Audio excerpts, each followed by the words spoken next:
Welcome Aquarius, thank you for joining me for your weekly forecast for week commencing the 15th of April for the Sun or the Ascendant. As this week begins, an influence which was in motion at the end of last week continues, a square between the Sun and Pluto. This can bring out the most rebellious side of your nature.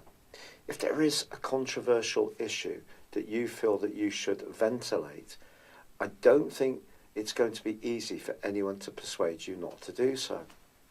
But equally, someone could bring up something about your approach, which you're not quite so aware of, and challenge you. So some kind of secret could be pushed into the open as this week begins.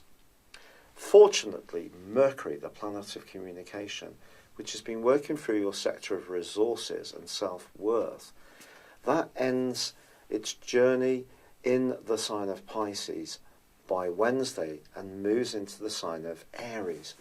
This is a much brighter, much more effervescent location for Mercury, and over the following 3 weeks the pace of life is going to pick up, your mind is going to be working much more clearly, and if you do have ideas you need to articulate, this certainly can give you a platform.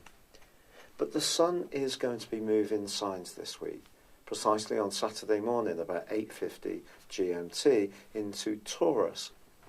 Taurus for you is all about home, family, security, foundations. Security can be physical or emotional, but it immediately connects with Uranus, your modern ruler and the planet of free speech.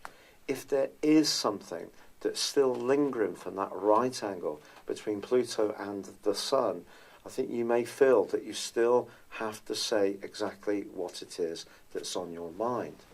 The good thing about this is that it can help to clear the air. The downside is that someone may find it very uncomfortable if you're going to continue with your desire to say how you feel. But equally, this combination could bring about a real gust of energy around where you live. So in a practical context, it can give you the push to make changes, create more space, something that generally us Aquarius people really appreciate. Or for some water bearers, it may even be some kind of push to uproot and move to somewhere completely different. I think the thing with the Sun combining with Uranus in the 4th house is to watch against too much of an impetuous approach to security. Yes, it's good to be a little bit more spontaneous at times, and Aquarius people do have a reputation for being a bit erratic occasionally. Do you think that's fair? Of course it is, and that may come up as well. But I think generally it can be a positive force, and it certainly is going to bring energy to the emotional dimension in your and my life. Have you ever had your personal horoscope prepared based on your time, date and place of birth? If not, the information within this will go way beyond your zodiac sign. Based on your character analysis or 12-month personal horoscope forecast, if you choose to have both, I will give you a 30% discount. My forecast uses a modern form of prediction called directions. This is where we advance a natal birth chart forwards 1 degree for every year of your life, and then compare it to your natal birth chart when you were born, and also to current transitory planetary activity.